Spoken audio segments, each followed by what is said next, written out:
नीतीश जी की जो भी मजबूरी नहीं होगी, जिन कारणों से नीतीश जी ने इस्तीफा दिया, लेकिन निशांत ने स्पष्ट रूप से कहा कि मेरे साथ धोखा हुआ। जी हाँ दोस्तों, तो नीतीश की मर्जी के आगे फेल हुई बीजेपी की पर्ची। पप्पू यादव ने बढ़ाई टेंशन, बताया कैसे और क्यों बने सम्राट चौधरी सीएम, और क्यों नहीं निशांत कुमार ने संभाला डिप्टी सीएम का पद।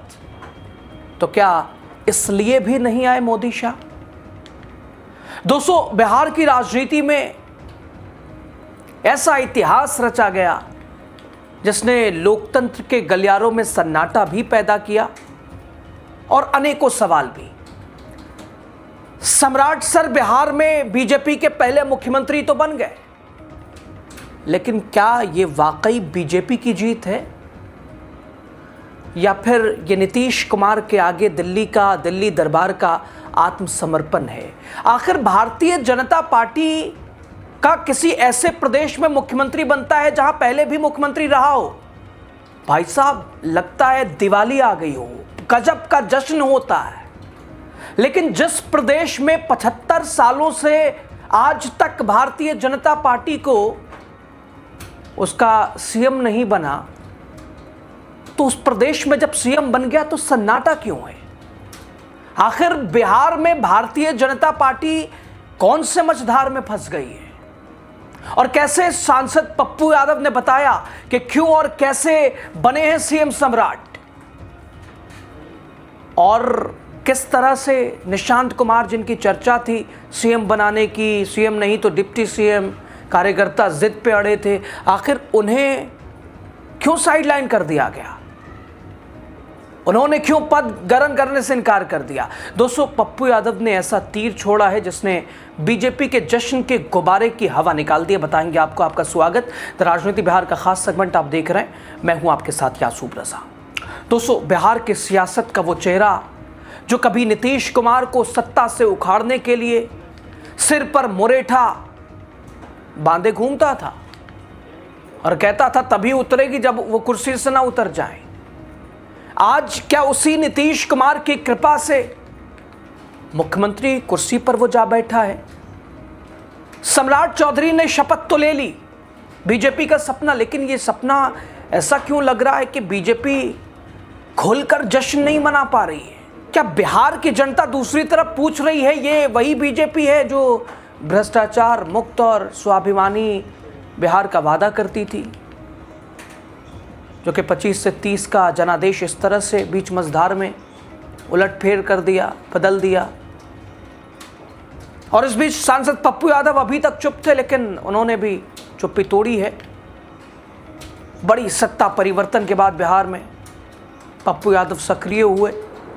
हालांकि फिलहाल दिल्ली के लिए निकल गए, लेकिन दिल्ली के निकलने से पहले ही सांसद पप्पू यादव ने बताया कि चल क्या रहा है, हो क्या रहा है, कौन किस पर हावी है, किसकी चल रही है, रिमोट कंट्रोल किसके पास है, कुर्सी पर कौन बैठा है। दोस्तों, पप्पू यादव ने सोशल मीडिया पे जो लिखा, उसने बीजेपी के अंदरूनी घावों पर नमक जरूर छिड़क दिया है। वैसे आप तो जानती हैं, बीजेपी के कई नाम चर्चाओं में थे जिन्होंने कब से छात्र संघ से दरी बिछाई, लेकिन उन्हें साइडलाइन करके 2018 में जो नेता भारतीय जनता पार्टी में आता है वो मुख्यमंत्री बन जाता है। सारा कार्ड धरा का धरा रह जाता है, सारे समीकरण जमींदोज हो जाते हैं। पप्पू यादव कहते हैं बीजेपी में अजीब सा सन्नाटा पस रहा है। ये सन्नाटा हार का है या उस शर्मिंदगी का है जहां देश की सबसे बड़ी पार्टी ने एक ऐसे नेता के सामने घुटने टेक दिए हैं जिसे वो कल तक पलटू राम कहती थी? सांसद पप्पू यादव ने क्या लिखा, आपको जल्दी से बता रहे हैं। पप्पू यादव ने वैसे तो कहा कि सीएम और उनके सहयोगियों को शपथ और दायित्व ग्रहण की बधाई, लेकिन बिहार में बीजेपी का पहला मुख्यमंत्री सम्राट चौधरी जी बन तो गए, लेकिन बीजेपी में अजीब सा सन्नाटा क्यों पसरा हुआ है? क्या नीतीश जी के कोटे से बीजेपी का सीएम बना है? ऐसा क्यों लग रहा है? बीजेपी के सर्वोच्च नेता की पर्ची पर नीतीश जी की मर्जी भारी पड़ गई है। सुनिए आप पप्पू यादव को क्या कहना है। जब तक नीतीश जी तब तक इस्तीफा नहीं दिए जब तक सम्राट जी की घोषणा नहीं हुई। तो चलिए, नीतीश जी के मन अनुकूल सीएम हो गए, बीजेपी के मन अनुकूल सीएम नहीं हुए। और बीजेपी अब ये ना कहे कि हम आरएसएस या हमारा चाल चरित्र, तो बीजेपी का चाल चरित्र भी दिखता है। इसीलिए नीतीश कुमार के मुख्यमंत्री बनने पर और नीतीश कुमार जी के द्वारा मुख्यमंत्री बनाने पर बधाई। खैर दोस्तों, भारतीय जनता पार्टी के वो समर्पित कार्यकर्ता जो वर्षों से अपना मुख्यमंत्री देखने का सपना सजोए बैठे थे, क्या उन्हें यह समझौता मंजूर है? पप्पू यादव का तन सीधा है प्रधानमंत्री और गृह मंत्री की ओर। क्या दिल्ली से आई पर्ची को नीतीश कुमार ने रद्दी की टोकरी में डाल दिया? दोस्तों, तो क्या मुख्यमंत्री सम्राट चौधरी को बनाना बीजेपी की रणनीति या नीतीश कुमार की वो शर्त जिसके बिना वो एनडीए में रहने को तैयार नहीं थे? नीतीश जी की जो भी मजबूरी रही होगी, जिन कारणों से नीतीश जी ने इस्तीफा दिया, लेकिन निशांत ने स्पष्ट रूप से कहा कि मेरे साथ धोखा हुआ।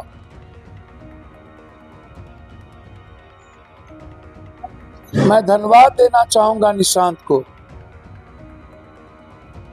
उन्होंने अपने पापा की संस्कृति और उनके सम्मान को और भी आगे बढ़ाया है।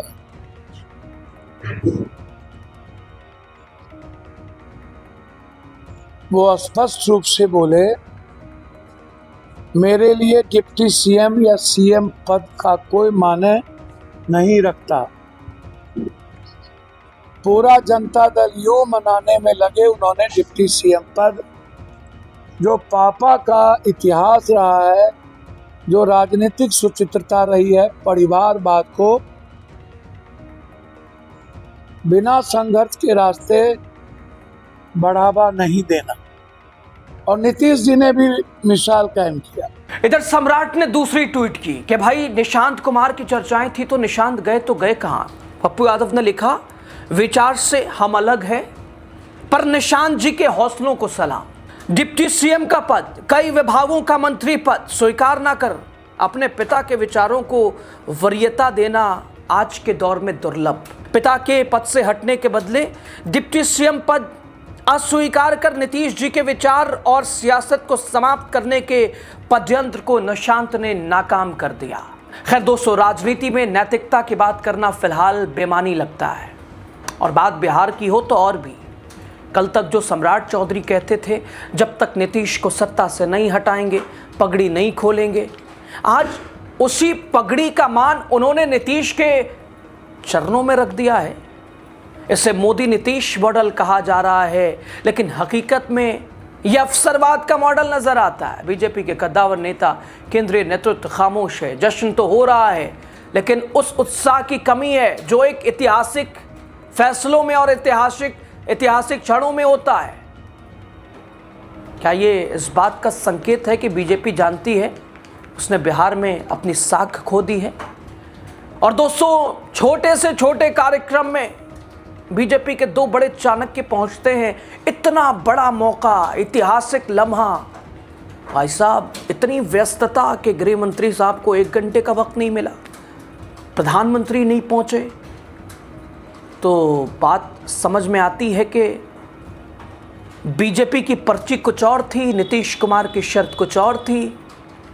नीतीश का सम्राट को पूरा समर्थन था, पूरा साथ था, और निशांत का भी पीछे जाना एक रणनीति है।